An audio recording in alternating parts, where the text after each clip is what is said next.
កាលពីយូរឆ្នាំមុនណាមានភូមិតូចមួយស្ថិតនៅជាយព្រៃភ្នំព្រៃនោះធំណាស់និងមើលទៅងងឹតខ្លាំងបំផុតពេលថ្ងៃមើលទៅហាក់ស្ងប់ស្ងាត់មានសត្វស្លាបហោះហើរលេងកម្សាន្តនិងមានខ្យល់បក់ត្រសៀកប៉ុន្តែនៅពេលយប់វិញវាបានផ្លាស់ប្ដូរទាំងស្រុង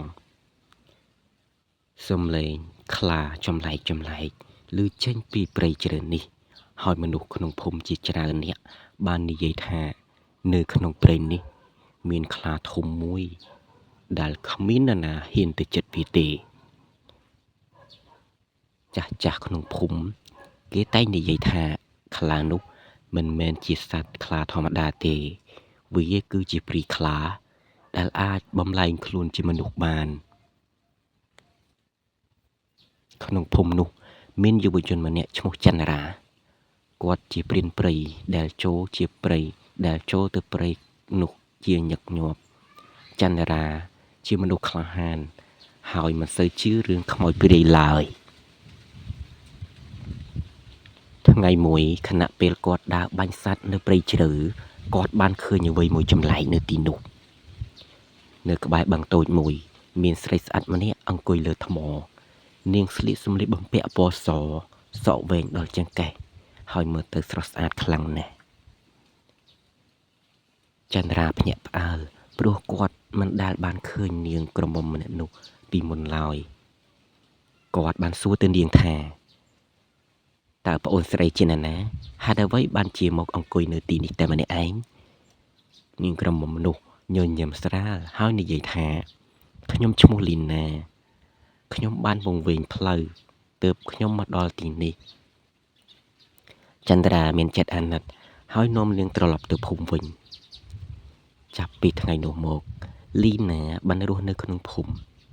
មនុស្សក្នុងភូមិគេចាប់ផ្ដើមស្គាល់នាងហើយសរសើរថានាងស្អាតនិងសុភាពរាបសារណាស់ប៉ុន្តែមានថ្ងៃមួយវាគឺជាថ្ងៃចម្លែករបស់នាងលីណាមិនសូវចេញមកក្រៅនៅពេលថ្ងៃឡើយនាងចូលចិត្តដើរលេងជាយព្រៃពេលល្ងាចនិងពេលយប់ហើយមិនយូរប៉ុន្មានចន្ទរាចាប់ផ្ដើមស្រឡាញ់នាងពួកគេជួបគ្នាជាញឹកញាប់ហើយនិយាយគ្នាក្រោមពន្លឺព្រះច័ន្ទនៅជាយព្រៃក្នុងពេលមួយចន្ទរាបានសុំលីណារៀបការលីណាក៏យល់ព្រមប៉ុន្តែក៏ត្រូវមានលក្ខខណ្ឌមួយនាងបាននិយាយថាបើបងស្រឡាញ់ខ្ញុំបងកុំតាមរកខ្ញុំពេលយប់ហើយកុំសួរនៅអ្វីដែលខ្ញុំមិនចង់ឲ្យបងដឹងចន្ទរាយល់ព្រមព្រោះគាត់ស្រឡាញ់នាងខ្លាំងណាស់ក្រោយពីរៀបការរួចពួកគេបានរស់នៅជាមួយគ្នាដោយសុខសាន្តប៉ុន្តែរឿងចម្លែកចាប់ផ្ដើមកើតឡើងក្នុងភូមិគូនិងក្របីអ្នកភូមិចាប់ផ្ដើមបាត់ពេលខ្លះគេរកឃើញស្នាមជើងខ្លាធំជិតផ្ទះមនុស្សក្នុងភូមិភ័យខ្លាចហើយនិយាយថាខ្លាក្នុងព្រៃនោះបានចូលមកជិតភូមិហើយយប់មួយចន្ទរាភ្ញាក់ពីដំណេកហើយឃើញលីណាមិននៅក្នុងផ្ទះគាត់បើកទ្វារផ្ទះបើកបន្តិចហើយខ្យល់ត្រជាក់ក៏បក់ចុះមកត្រសៀកចិត្តសង្ស័យធ្វើឲ្យគាត់មានសម្រេចតាមនាងដោយសម្ងាត់លីណាដើរចូលទៅក្នុងព្រៃក្រោមពន្លឺព្រះច័ន្ទចន្ទរាតាមពីក្រោយនាងដោយស្ងាត់លុះពេលមកដល់ព្រៃជ្រៅនាងឈប់នៅក្បែរថ្មធំមួយពន្លឺព្រះច័ន្ទបំភ្លឺឲ្យរាងកាយនាងឃើញយ៉ាងច្បាស់ភ្លាមនោះអ្វីមួយក៏បានកើតឡើងរាងកាយលីណាចាប់ផ្ដើមផ្លាស់ប្ដូរដៃនាងคล้ายជាដោះក្រចកមានកញ្ញាំហើយរាងកាយនាងប្រែជាធំឡើងយឺតមុនពេលចន្ទរាដឹងខ្លួននាងបានคล้ายទៅជាខ្លាធំមួយដែលមានភ្នែកភ្លឺក្នុងភាពងងឹតចន្ទរាភ័យខ្លាចខ្លាំងណាស់ហើយដើរថយក្រោយខ្លានោះបានបំលែងខ្លួនធ្វើជាលីណាវិញនាងដឹងថាចន្ទរាបានឃើញការពិតនាងនិយាយដោយសំឡេងសោកសៅខ្ញុំមិនចង់ឲ្យអ្នកដឹងទេខ្ញុំគឺជាព្រាយខ្លាដែលរស់នៅក្នុងព្រៃនេះនាងប្រាប់ថានាងបានរស់នៅក្នុងព្រៃនេះជាយូរឆ្នាំហើយបានបន្លែងខ្លួនជាមនុស្ស ព្រោះនាងចង់រស់នៅជាមួយមនុស្សនិងចង់ដឹងពីអារម្មណ៍ស្នេហាចន្ទរាស្ងៀមស្ងាត់មិនដឹងថាធ្វើអ្វីទៀតទេគាត់ស្រឡាញ់នាងខ្លាំងណាស់ប៉ុន្តែការពិតនោះគឺបានធ្វើឲ្យគាត់ភ័យខ្លាចទៅវិញមុនពេលពួកគេនិយាយចប់ស្រាប់តែមានក្រុមអ្នកភូមិក៏បានមកដល់ជាមួយភ្លើងនិងអាវុធពួកគេបាន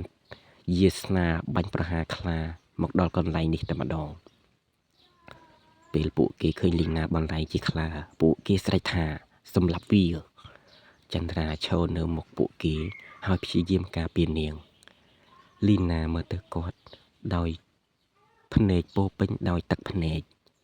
នាងនិយាយថាសូមអរគុណដែលអ្នកស្រឡាញ់ខ្ញុំទោះខ្ញុំមិនមែនជាមនុស្សក៏ដោយបន្ទាប់មកនាងបន្លែងខ្លួនជាខ្លាធំហើយរត់ចូលទៅក្នុងព្រៃងងឹតបាត់ក្នុងភាពងងឹតតែម្ដងចាប់តាំងពីពេលនោះមកមនុស្សក្នុងភូមិនិយាយថានៅពេលយប់នៅជាព្រៃគេមានឮសំឡេងខ្លាម្ដងម្កាលប៉ុន្តែខ្លានោះមិនដែលវាយប្រហារមនុស្សទៀតឡើយហើយរៀងរាល់ព្រះច័ន្ទពេញបរមីចន្ទរាតែងតែទៅឈរនៅជាព្រៃហើយមើលទៅក្នុងភាពងងឹតពេលខ្លះគាត់អាចឃើញខ្លាធំមួយឈរមើលគាត់ពីចម្ងាយហើយក្នុងខ្យល់ស្ងប់ស្ងាត់ហើយត្រចៀកគាត់ក៏បានឮសំឡេងស្រីស្រាលស្រាលនិយាយមកគាត់ថាខ្ញុំនៅតែរងចាំអ្នក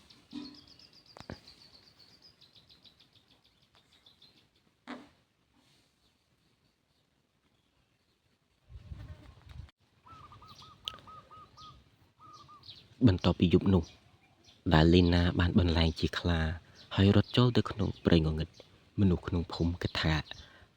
ពួកគេបានបណ្ដេញព្រាយខ្លាចេញពីភូមិហើយប៉ុន្តែសម្រាប់ចន្ទរាវាមិនមែនជារឿងដែលអាចបំភ្លេចបានឡើយរៀងរាល់យប់ពេលព្រះច័ន្ទរះនៅលើវាលស្រែគាត់តែងតែដើរទៅទីនោះហើយគាត់តែងតែជួបលីណា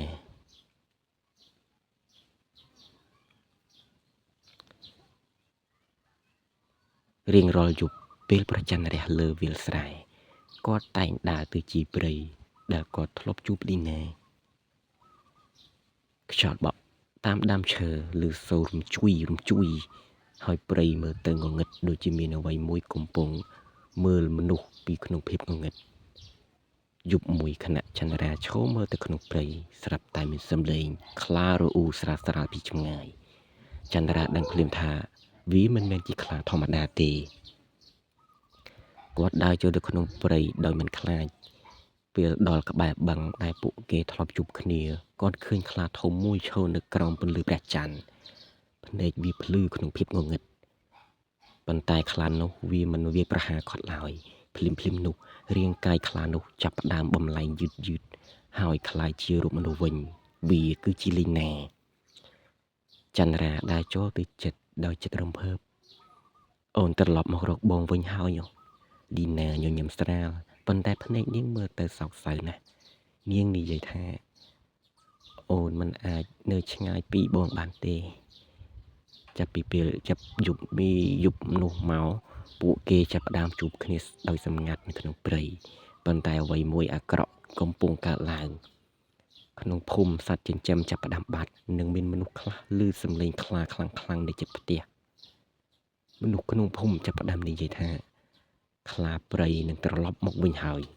ប៉ុន្តែលីណាបានប្រាប់ចន្ទរាថាមិនមែនខ្ញុំទេមានខ្លាផ្សេងទៀតនៅក្នុងព្រៃនេះយប់មួយពេលពួកគេជួបគ្នាក្បែរបឹងស្រាប់តែដីចាប់ផ្ដើមញ័រសំឡេងគ្រហឹមខ្លាំងមួយឮចេញពីព្រៃជ្រៅពីភាពងងឹតមានខ្លាធំមួយលេចឡើងវាធំជាងខ្លាធម្មតាច្រើនដងហើយភ្នែកវាពណ៌ក្រហមដូចភ្លើងលីណានិយាយដោយភ័យនោះគឺជាព្រាយខ្លាចាស់វាជាម្ចាស់ព្រៃនេះខ្លាព្រាយនោះបានមើលទៅចន្ទរាដូចជាចង់វាយប្រហារភ្លាមនោះលីណាបំលែងជាខ្លាធំហើយឈរនៅពីមុខចន្ទរាដើម្បីការពារគាត់ខ្លាទាំងពីរប្រយុទ្ធគ្នាយ៉ាងសាហាវព្រៃផ្សៃក្រោមពន្លឺព្រះច័ន្ទសំឡេងក្រហឹមនិងសំឡេងប៉ះទង្គិចឮសូរពេញព្រៃពីងពងចន្ទរាមើលដោយចិត្តភ័យខ្លាចចុងក្រោយខ្លាព្រាយចាស់វាយលីណាយ៉ាងខ្លាំងនាងដួលទៅលើដីហើយបន្លែងជាមនុស្សវិញចន្ទរារត់ទៅកាន់នាង លីណាមើលតែគាត់ដោយភ្នែកពោពេញដោយទឹកភ្នែកនាងនិយាយស្រាលស្រាលខ្ញុំមិនសោកស្ដាយទេព្រោះខ្ញុំបានជួបអ្នកមុនពេលនាងនិយាយចប់ខ្លាព្រាយចាស់បានក្រហមម្ដងទៀតហើយលូនត្រឡប់ទៅក្នុងព្រៃងងឹតវិញ